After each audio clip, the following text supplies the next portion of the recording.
Hindi bababa sa 500 ang nasawi matapos tamaan ng airstrike ang Al-Ali Arab Hospital sa Central Gaza.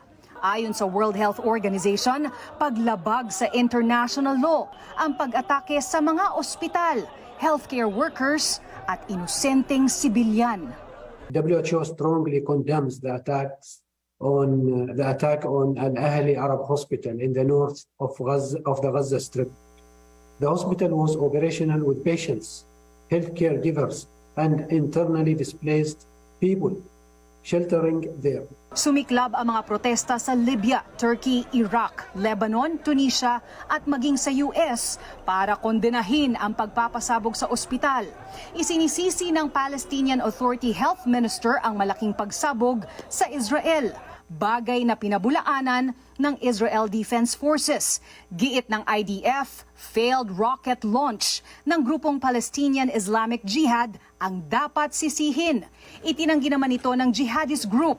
Ang Jordan, sinamahan ng Egypt sa panawagang itigil na ng Israel ang military assault sa Gaza at kinansela pa ang imbitasyon kay US President Joe Biden para sa pulong sa Arab leaders kabilang ang Palestinian government. Sa isang pahayag, sinabi ni Biden na labis siyang nagagalit at nalulungkot sa nangyari sa Al-Ali Arab Hospital.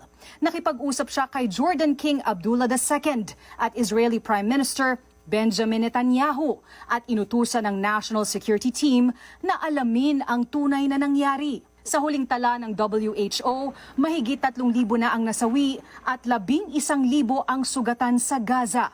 Mula nang ilunsad ng Israel ang gyera kontra Hamas bilang ganti sa massacre ng 1,400 Israelis at foreign nationals noong October 7.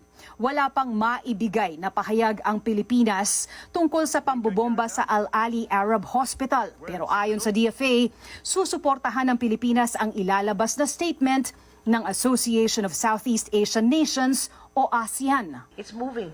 There's so many moving parts. It's unraveling, and it's very hard right now to make a definitive statement because of the situation.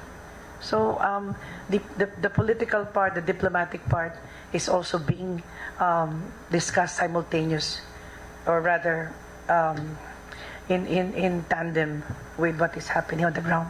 Sarado pa rin ang Rafah border crossing na nag-iisang corridor para sa mga lalabas ng Gaza papuntang Egypt at papasok na supplies at humanitarian aid. 135 ang mga Pilipinong stranded ngayon sa southern Gaza. Umaasa ang DFA sa pangako ng Israel. The Israelis have always say it could be any day now. Pag tawid mo ng Rafah crossing, hindi yun Egypt agad. Merong corridor na maikse. Tapos nandun ka na sa Egyptian side. That's controlled by Israel, that area. So they will protect those crossing. 3 Pilipino naman ang patuloy na nawawala. Wala pa ring impormasyon ng DFA kung kasama ang mga ito sa mahigit 200 bihag na hawak ng Hamas militants. Nagsabi naman ng Hamas na pakakawalan agad ang mga bihag. Oras na itigil ng Israel ang pambobomba sa Gaza Strip. Zen Hernandez, ABS-CBN News. Tuloy-tuloy po ang ating pagpapatrol sa bayan mula Lunes hanggang Biyernes sa TV Patrol. Alas 6:30 ng gabi hanggang Sabado at Linggo sa TV Patrol Weekend. Sa bago nitong oras, alas 5:30 ng hapon.